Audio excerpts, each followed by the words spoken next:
Ako ang Kuya E.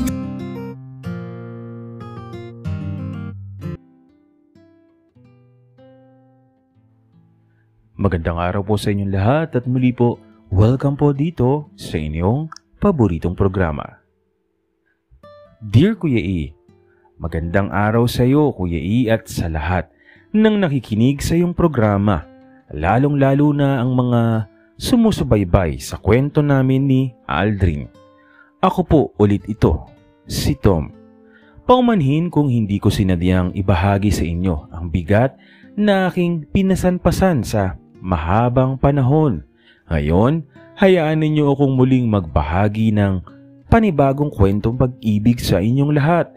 Pero hindi ko pa rin maipapangako na hindi kayo muling malungkot at maiyak. Halos hindi ko alam kung paano nga magpatuloy na mabuhay ng lumisan si Aldrin. Sa mga hindi alam ang unang kwento ko, hanapin na lang nila sa channel ninyo. Pero ayun nga, kahit ano pang hagulgol ang gawin ko upang makiusap sa pamilya niya na iwan na lamang sa akin ang abo niya, wala akong nagawa, kundi tuluyang iparaya ang abo ng katawang minsan kong naging kahati sa lahat ng bagay. Kahati sa kape, sa pagkain, sa kama, sa kumot, sa upuan, sa paborito naming special na goto at sa marami pang iba. Wala na ring unang makikinig sa mga baduy ko na tula at prosa. Wala na akong susulatan tuwing umaga. Wala na ang pangunahin kong paksa. Isang araw lang ang naging public viewing sa chapel ng funeral home para lang mabisita rin siya ng mga kasamahan niya sa trabaho at mga opisyal ng BJMP. Dinala rin siya agad ng pamilya niya sa kanila. Kuya E, hindi ko na nagawang sumunod pa. Sobra na ang bigat at sa palagay ko ay mas maiging maaga kong simulang masanay na wala siya, na mamuhay ng mag-isa kasama ang mga naiwan niyang alaala. Humingi ako ng 1 buwan na bakasyon sa trabaho upang sana ay makapagliwaliw man lang. Wala akong planong umuwi sa amin at baka makita ko lamang si Tito doon at lalo lang akong masiraan ng bait. Marami akong pinlanong puntahan, ngunit mas nangibabaw ang pananatili na lamang sa silid na punong-puno ng mga bahagi ni Aldrin. Ayokong labhan ang mga gamit niyang mga damit, ang mga punda ng mga unan namin, ang pinagsaluhang kumot. Ayaw kong makalimutan ang amoy ng perfume niya, ang amoy ng mga pawis, ang amoy ng pagmamahal niya. Ang totoo Kuya E, mas lalo lamang akong nalugmok sa mga panahon na yun. Wala rin akong kaibigang mapuntahan dahil lahat ay nagsiuwian sa kani-kanila dahil nga Disyembre at Pasko. Kaya kahit mahirap, sinikap kong magluto, kumain, maligo at kumalma. Isinulat ko ang lahat ng naiisip, nararamdaman, na wari bang nagkukwento pa rin sa kanya.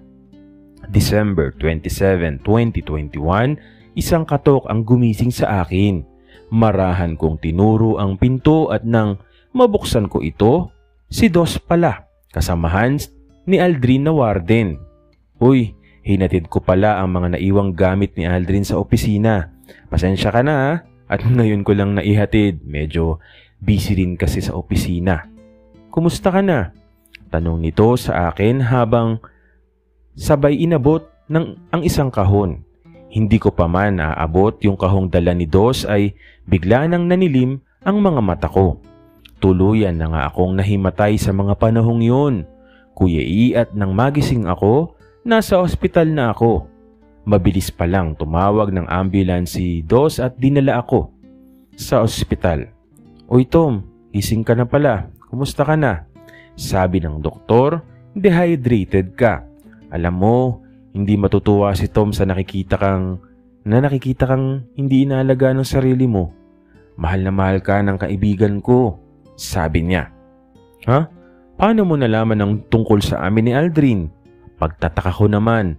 Alam kong hindi open si Aldrin sa work niya, lalo na at member siya ng BJMP.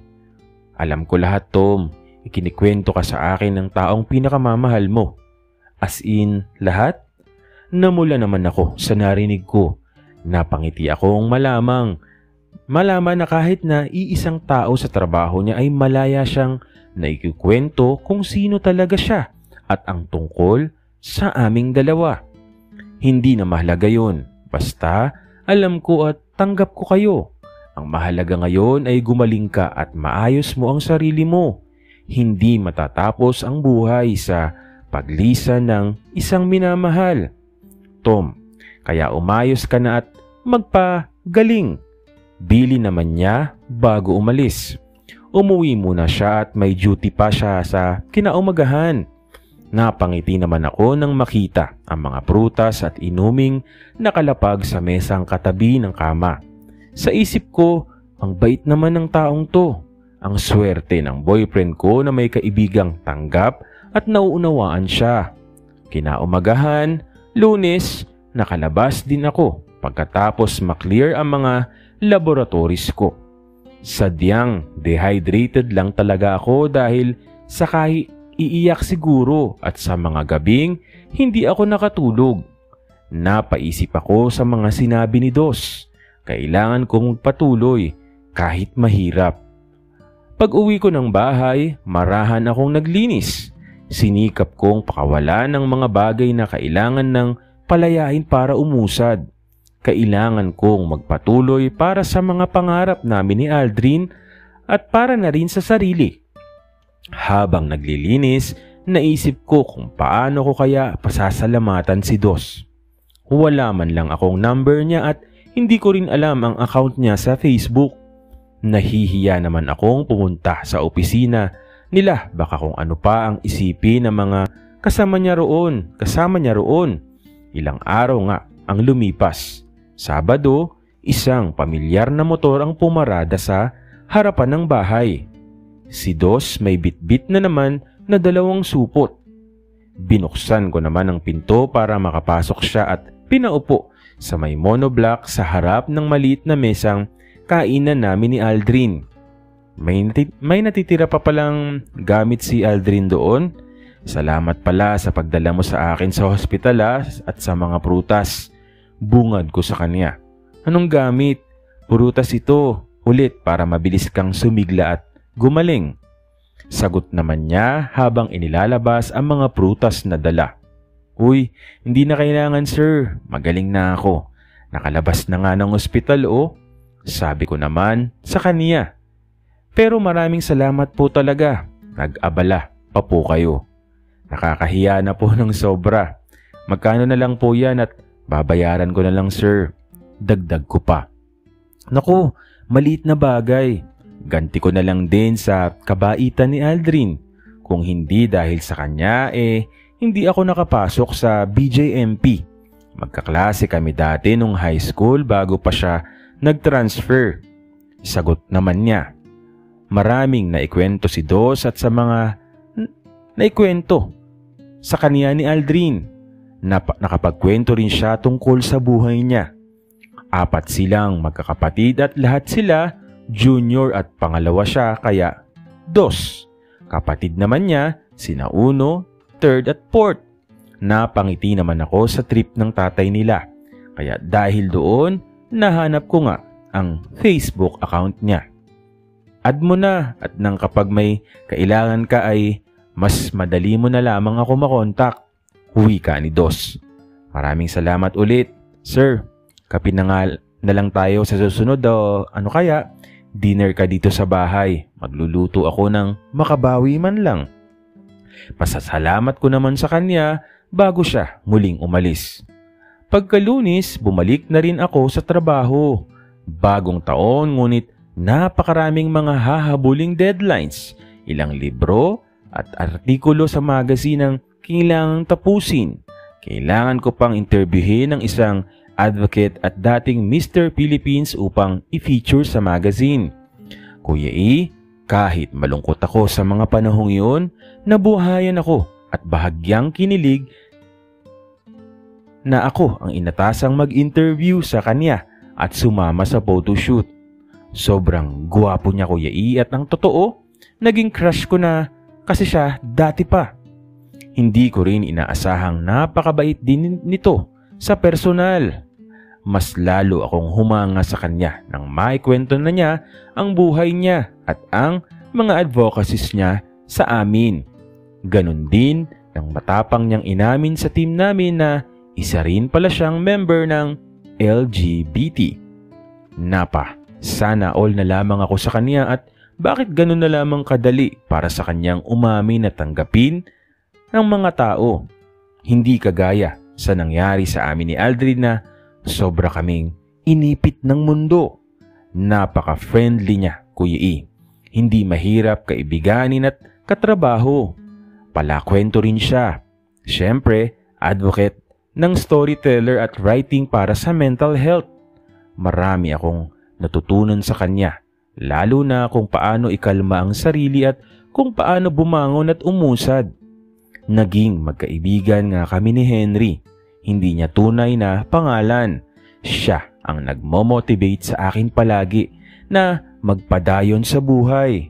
At baka kaya mas lalo ko siyang naunawaan kasi parehas kami ng lengguwahe, ang poetry. Mahilig siyang mag-send ng mga motivational prose or poetries tuwing umaga at gabi na siyang ginagawa ko kay Aldrin dati. Natuwa ako. Ganito pala ang pakiramdam na ako naman ang sinusulatan. Kahit paano ay nakalimutan ko ang paglisan ni Aldrin. Sinusubukang kalimutan. Sinusubukang ibaling sa iba ang atensyon. Sinusubukang mamuhay na hindi na siya ang kasama. Kaya mas lalo kong nais na makilala si Henry. Dito na lamang po Kuya E at asahan yung dudugtungan ko kaagad. Maraming salamat po sa inyong lahat. Muli, Tom ng Kabis. Anyways, maraming salamat sa iyo, Tom, at hihintayin namin ang iyong susunod na liham. Muli po, maraming salamat po sa patuloy na pagsubaybay, pagsuporta, pagtatanggol sa mga natutuwa at sa mga hindi rin. Pero salamat pa rin dahil nakikinig pa rin kayo. Muli po, maraming salamat po sa patuloy na sumusubaybay, sumusuporta dito po sa inyong paboritong programa. Maraming salamat po sa inyong lahat.